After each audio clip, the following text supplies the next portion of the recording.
de la reforma educativa, la reforma estrella del gobierno allá en el Senado. ¿Cuáles los costos políticos ahora de reponer el procedimiento para tratar de sacarla nuevamente en un extraordinario? O si no, tendría que irse hasta el próximo periodo de sesiones. Y también, ¿y cuál es el impacto para el ciclo escolar? Soy José Buendía, muchas gracias por estar con nosotros en este programa en el que todas las ideas se pueden cuestionar siempre que se debatan. Te dejo mi Twitter, José Buendía MX, y si me acompaña, vamos a ver estos datos y arrancamos aquí en el foro con nuestro tema, nuestra discusión de hoy.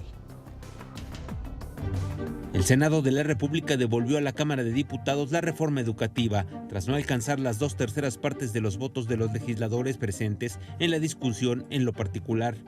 Por la tarde, la reforma educativa había sido aprobada en lo general con 95 votos a favor, 25 en contra del PAN y 2 abstenciones, es decir, con mayoría calificada. Sin embargo, al llevarse al filo de las 21 horas, la votación en lo particular, es decir, con respecto a los puntos específicos aprobados previamente en San Lázaro, 14 senadores cambiaron el sentido de su voto, por lo que no se logró más de 2/3 de los votos. En lo particular, la votación quedó en la siguiente forma: 81 votos a favor, 39 en contra y 2 abstenciones. Es decir, el voto aprobatorio no superó más de 2/3 de los presentes. A Morena y partidos afines les faltó solo un voto para aprobar con mayoría calificada la reforma educativa: el voto del senador Salomón Jara, que abandonó la sesión.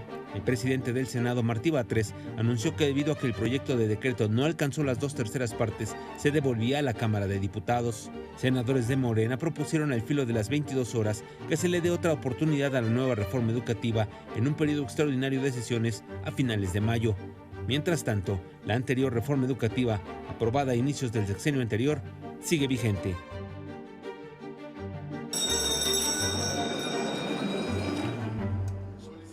Estamos en Opiniones Encontradas. Muchas gracias por estar con nosotros en este programa que hoy vamos a dedicar a analizar lo que pasó. Lo veía en el reportaje introductorio con la reforma educativa ayer por un solo voto no pasó en las reservas particulares que presentó la oposición. 3 diputados de Morena no estaban dentro de la sala de sesiones y no pudieron alcanzar la mayoría calificada para sacar adelante esta reforma que, dice el presidente López Obrador, esperamos sacar como, aunque sea con un milagro.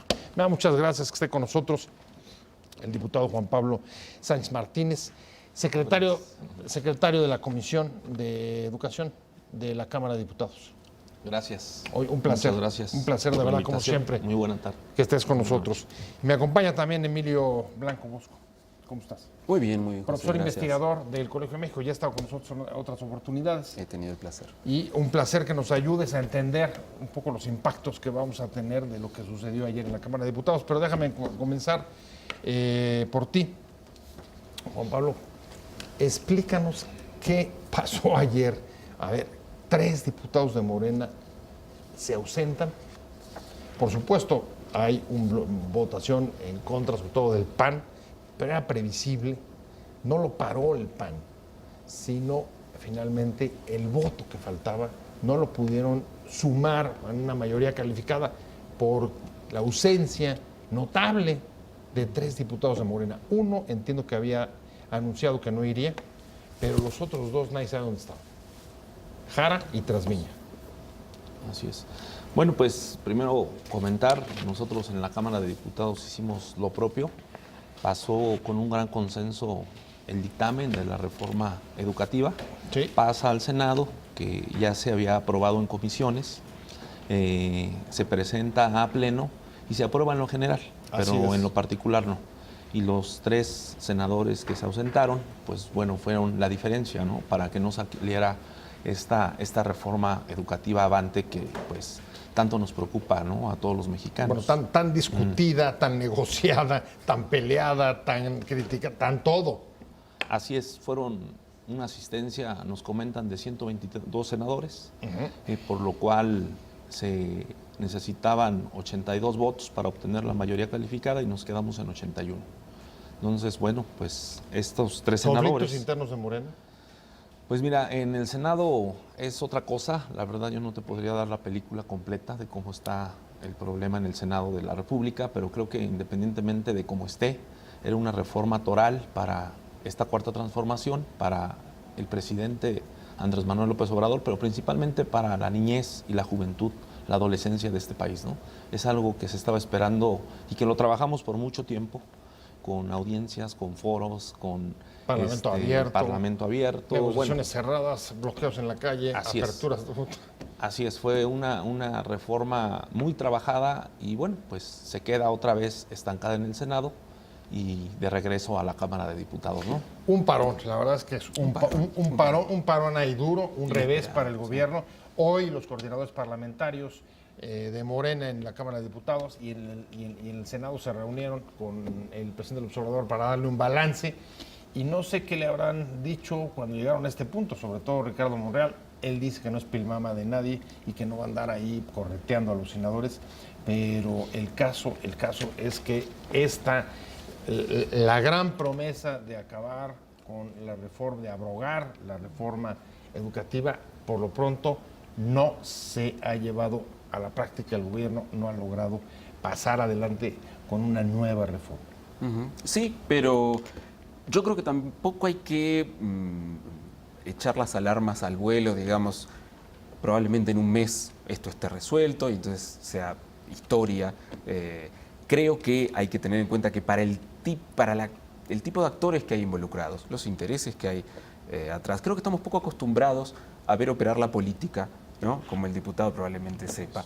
Y la política es así, ¿no? La política es algo de lo que yo como investigador en educación no siempre quiero hablar, pero siempre termino hablando. En lugar de hablar de educación terminamos hablando de política, ¿no? Porque en México la cuestión educativa sí está muy revestida de política. Yo creo que es un vaivén, no era esperable, pero dado que se dio, pues me imagino que hay que seguir trabajando, ¿no? Para destrabar el tema. Y lo que conversábamos tras bambalinas con Juan Pablo era si se creía que esto se podía destrabar en el mes que viene, ¿no? Para no invadir, como tú decías, el próximo ciclo escolar. Bueno, a mí me llama la atención un tuit de Ricardo Monreal hoy diciendo un poco lo que puede suceder. Esto regresa a la Cámara de Diputados.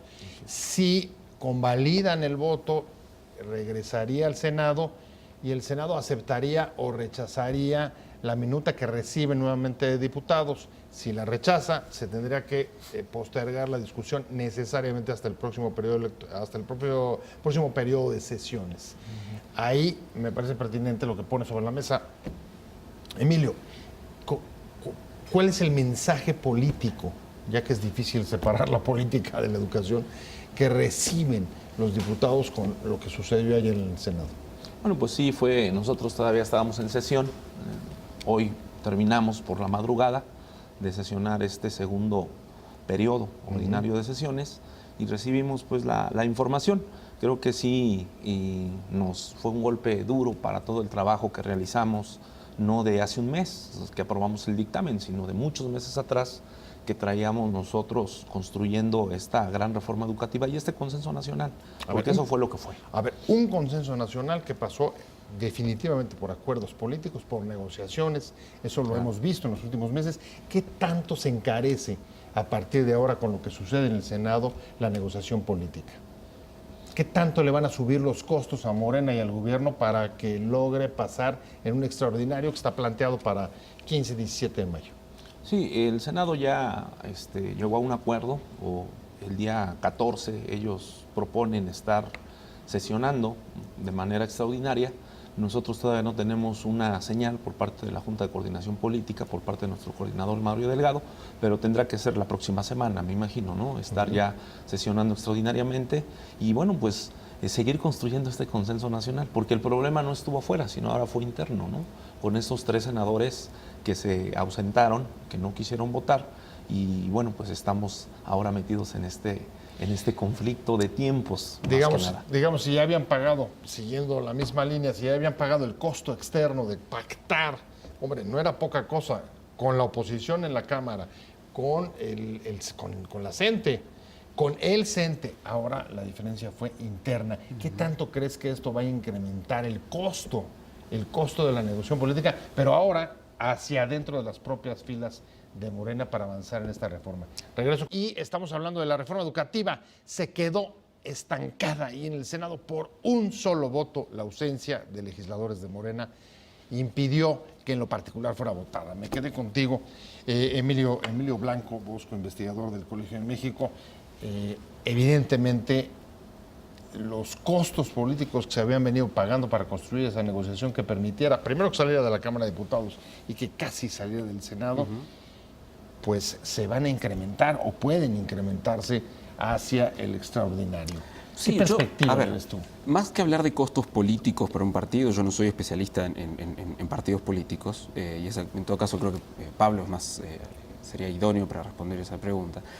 Quizá habría que preguntarse, en primer lugar, qué costos tiene para la reforma tal como se pensó y tal como se logró votar en diputados. Es decir, si podemos interpretar esto como, no digo que un triunfo de la CENTE, pero sí un pasito más en la presión que la CENTE puede ejercer a través de estos senadores en la cuestión educativa. Es decir, bueno, ¿se va a tener que negociar algo más para que salga la reforma a favor de la CENTE o no? Esa sería una pregunta que yo no puedo responder, que quizá Pablo esté con más condiciones de elaborar. La otra cosa que yo quería decir es, de nuevo, bajarle el tono a la cuestión de esto es un fracaso o hay que ponerle mucha alarma, porque habría que tener cuidado primero en no cometer el mismo error que cometió el gobierno anterior, en decir, si sacamos la reforma, una reforma que sacamos en 3 meses o en 4 meses es mucho mejor que una que sacamos en un año. Porque en parte uno de los grandes errores políticos de la reforma educativa anterior fue ese. Es decir, como la votamos a principios del 2013 o entre fines de 2012 y principios de 2013 y luego la implementamos con una aplanadora, creemos que eso se va a ver bien, que nos va a dar legitimidad y que va a ser imparable. Bueno, a ver, tú estarías más bien por la idea. A ver, en efecto, hubo 8 votos en diputados de Morena en contra de gente, de diputados vinculados con la coordinadora. Ajá. Y estamos viendo el caso de Jara, un diputado de Oaxaca, aunque él no es directamente, no pertenece directamente a la coordinadora.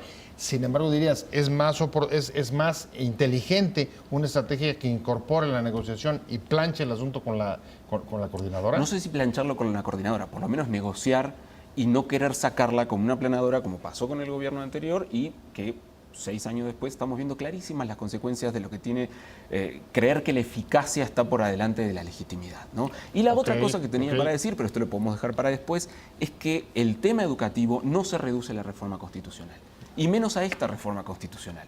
Esta reforma constitucional yo creo que, con todo el respeto que me merece el trabajo de las cámaras y el trabajo político que han hecho y las buenas cosas que han puesto, creo que apunta más a restaurar heridas del pasado en relación a los maestros que lo que apunta al futuro. Se incorporan cosas de cara al futuro, creo que son muy ambiguas y podríamos discutirlas, pero en todo caso no es en la reforma constitucional donde vamos a resolver los problemas educativos. Vamos a resolver unos problemas laborales que tienen los maestros que son muy importantes para que la educación pueda funcionar, pero para el futuro hay que pensar en otras cosas que trascienden a esta reforma, ¿no? Hay que pensar no en el próximo mes, en los próximos 3 meses, sino de aquí a 20 años o a 30 años. Dirías, ¿no? Un poco reponer el procedimiento con los maestros. Exacto. Es lo que estamos haciendo con esta reforma. Exacto. Pero déjame ir contigo. Ahí es, a ver, reponer el procedimiento con los maestros sí ha sido uno de los puntos centrales, recoger la demanda que ellos venían levantando respecto a la reforma educativa. Y yo te preguntaría, estas muestras de descontento que no pararon la reforma en diputados, pero sí en el Senado, implican que la votación o en un extraordinario pase por reanudar y tener que volver a llegar a acuerdos con la CENTE, por lo menos con sus representantes en el Congreso. Pues bueno, la CENTE ya tiene trazada su línea de lucha. Hoy supimos, los vimos que marcharon, y ellos ya tienen su plan de acción. Digo, independientemente de, de la lucha. Ahí dijeron que no fue abrogada, que les habían mentido, que los defraudaron. Pues digo, creo que la señal fue muy clara, fue una abrogación total de la pasada reforma educativa del expresidente Enrique Peña Nieto, y bueno, pues ya por eso fue que transitó en el Senado, sin ningún problema. Aquí, en lo particular, hay un artículo que a mí sí quiero dejarlo en claro, o nosotros no vamos a dar marcha atrás, que fue el artículo 16 transitorio de esta reforma, que habla de restaurarle sus derechos laborales a los profesores, a los maestros y maestras del país, en el artículo 123, apartado B, con una cuestión que en admisión, promoción y reconocimiento van a estar reguladas por la ley, que es una ley secundaria que tendremos que nosotros construir junto con el magisterio, la ley de la carrera de las y los maestros. O sea, Entonces, hay dos puntos ese que candado, no, ¿no? Es hay el dos que puntos que parece que no tienen regreso. El 16 transitorio sobre que ese fue el derechos. que paró en el Senado, que fue en lo particular. Exacto. Y el Así otro es. tema, el de la centralización de la nómina.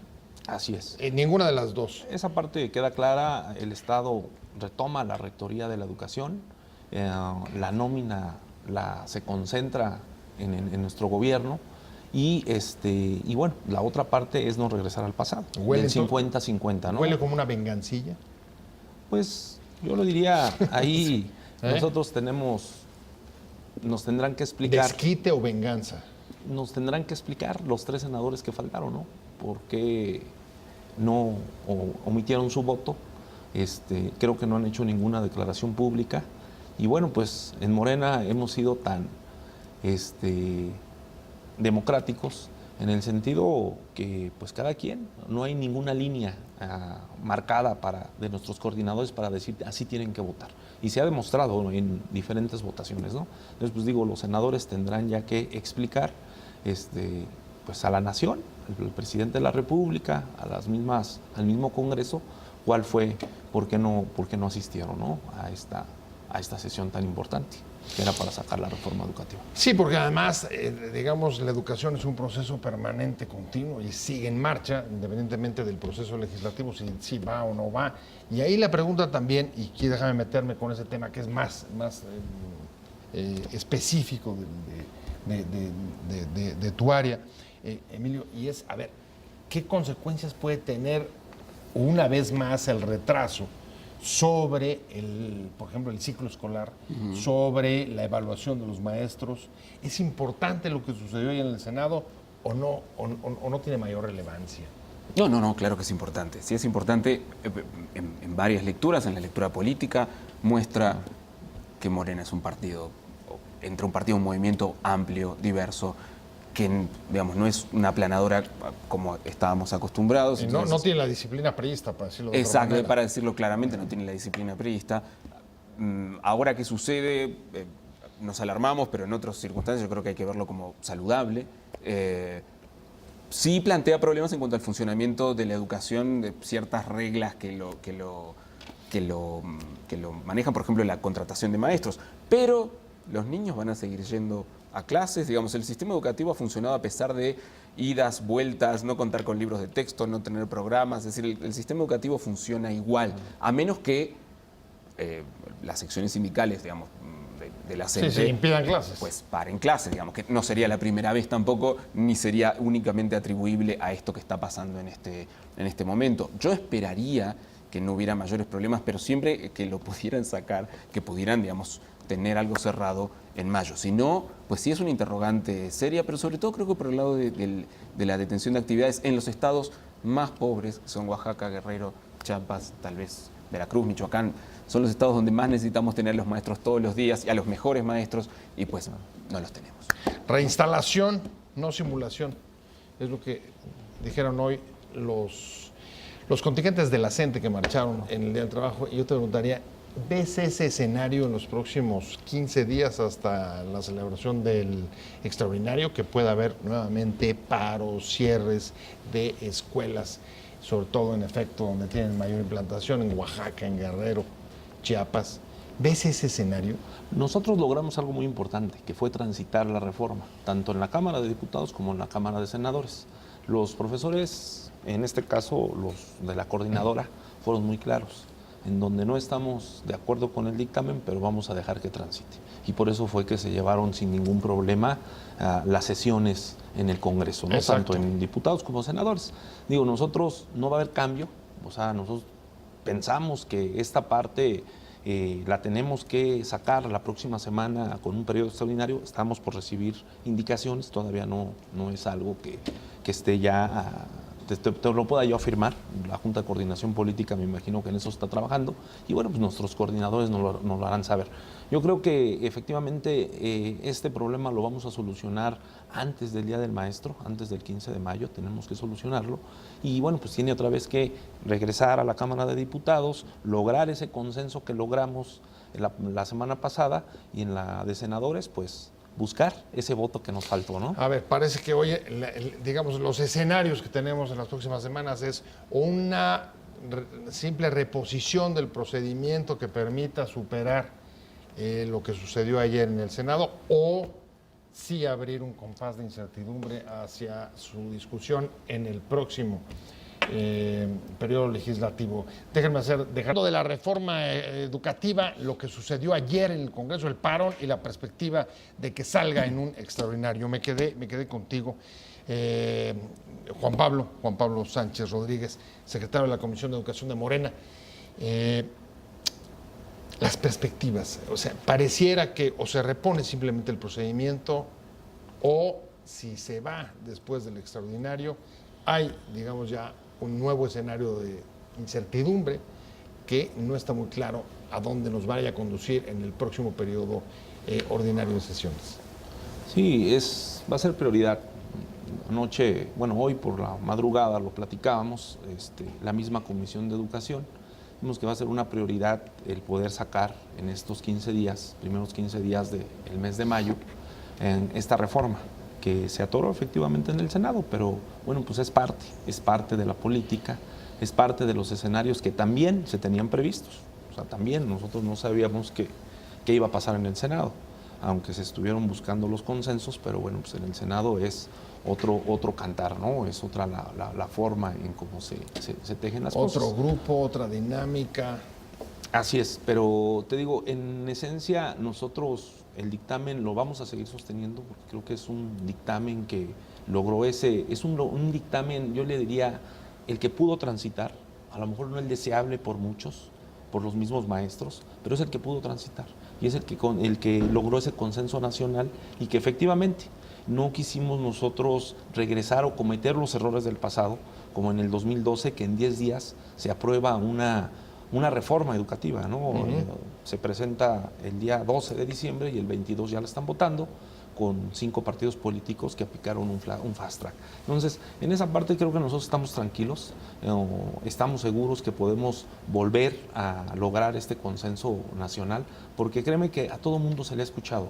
Este dictamen o esta reforma se vino construyendo con gran parte de los actores de nuestro sistema educativo nacional. Te hablo de intelectuales, de maestros, de padres de familia, de mismos alumnos, de organismos nacionales, internacionales, de asociaciones civiles. Entonces, la cual fue, pues ahí queda plasmado lo que ellos en este Parlamento abierto expresaron, ¿no? No, bueno, sin duda, la reforma más discutida, más negociada, y el presidente dice, yo espero, aunque sea un milagro, para sacarla. Ese es el nivel, digamos, de resistencia que todavía crees que pueda oponer la CENTE, a pesar de haber sido compañera de viaje del propio presidente durante su larga trayectoria en la oposición. Sí, yo creo que, o sea, puede llegar a pasar. Es un compañero de viaje incómodo. La CENTE tiene sus propias dinámicas, su ideología, lo que me refería en el corte, su horizonte semántico que siempre te lo van a ir moviendo, ¿no? Independientemente de lo que tú le des, van a pedir más, van a radicalizar más, por lo menos discursivamente, su posición. Bueno, ahorita por lo pronto además es clave, ¿no? ¿Cuál es el artículo que no logra pasar? Tú lo decías hace un momento en el corte, justo el 16 transitorio claro, donde está sobre los derechos laborales. ¿Y de quién controla las plazas? Entonces, yo creo que en ese sentido yo sí estoy de acuerdo con la postura de Morena y lo que se ha discutido en las cámaras, que es decir, el Estado no puede dejar la rectoría de la educación. Es decir, no puede entregar ni la mitad, ni 10, ni 5, ni una plaza al sindicato. Eso no es materia sindical. Por lo menos en mi perspectiva no debería ser. Entonces, habría que reconocerle la reforma de Peña Nieto, que también buscó eso por los medios inadecuados, ¿no? Metiendo en el medio evaluaciones que no eran las más adecuadas, que no eran técnicamente buenas, que no estaban negociadas con los maestros. De eso, esta reforma mantiene, yo creo que una de las cosas buenas, que es la voluntad del Estado de retener el control de quién va a educar a nuestros chicos, ¿no? Y después veremos de qué forma se va a hacer, ¿no? Pero el Estado no puede renunciar al control de esa materia. Bueno, lo ha dicho el secretario de Educación, las plazas son del Estado. Lo que no está muy claro es que la gente les haya entendido y que ustedes hayan logrado convencer, digamos, a esos antiguos compañeros de viaje. No, pues fueron alrededor de 12 reuniones con la coordinadora, con el secretario, con parte de la comisión, en donde esta parte pues tuvo que quedar muy clara, que ese 16 transitorio o no hay vuelta atrás, en donde efectivamente, y yo quiero ser muy claro, también sería aquí, aprovecho para aclarar, los mismos maestros de la coordinadora están de acuerdo en que no regresemos al pasado del 50-50, porque finalmente quien tiene la firma de nota del sindicato pues es el CENTE, y saben que ellos es regresar a ese pasado, es fortalecer al Sindicato Nacional de Trabajadores Sindicato Nacional, de que es el Educación. que tiene la firma de nota, ¿no? Ajá. Esa parte yo también digo, porque ahí se dio mucho en los medios de comunicación que la CENTE era lo que buscaba, no.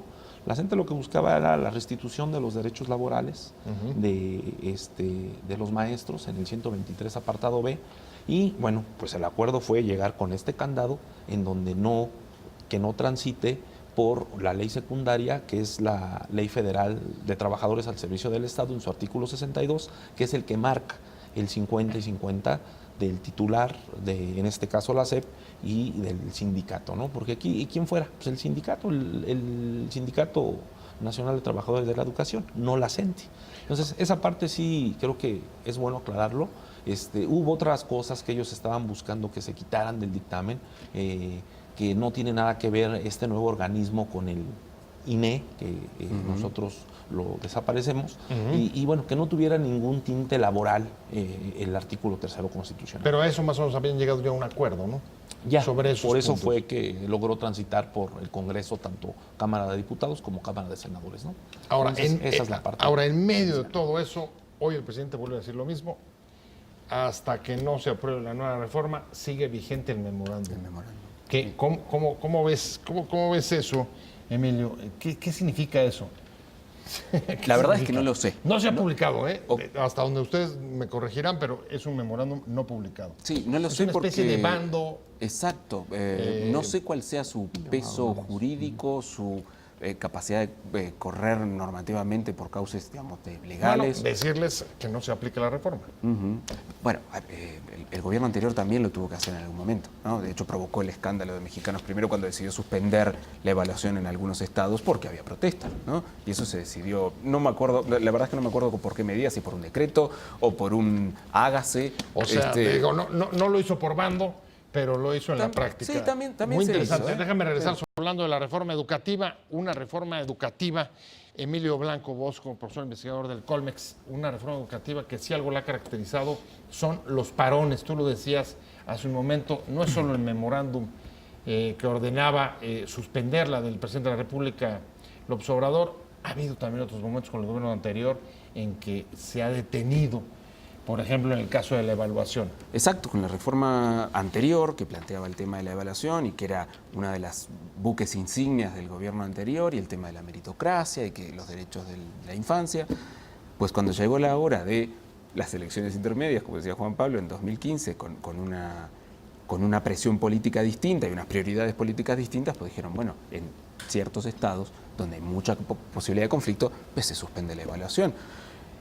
Y probablemente haya sido una medida pragmática, que no nos gusta, pero inteligente, porque si se te viene una elección intermedia tú no puedes tener un estado incendiado, ¿no? También hay cuestiones de realismo político que hay que tener en cuenta. Entonces, cuando creemos que con la ley todo y hacemos una ley mala y después la queremos echar a andar como a lo que dé lugar y somos muy legalistas, pero no tenemos en cuenta que hay realidades del país que se van a hacer presentes igual, ¿no? Y donde puede llegar a tener muertos, ¿no? Como hubo.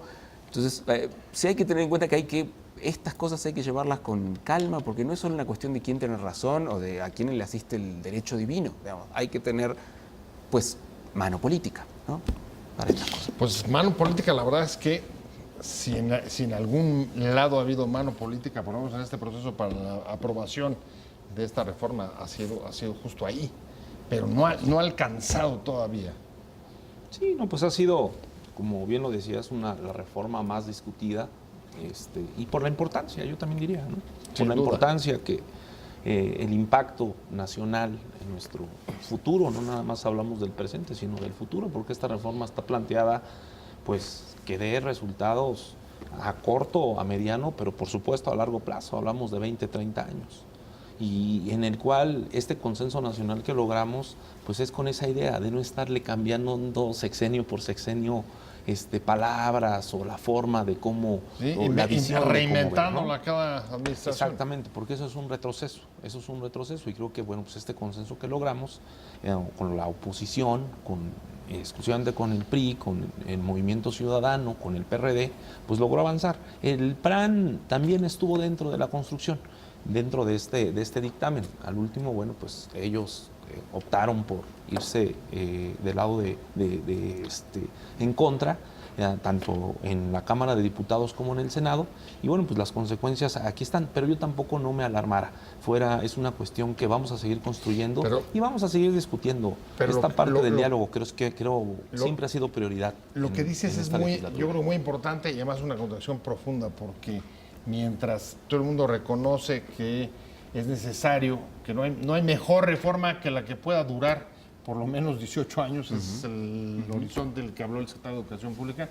En la práctica hemos tenido una de las reformas más accidentadas, más detenidas, más paradas y reactivadas de las llamadas estructurales.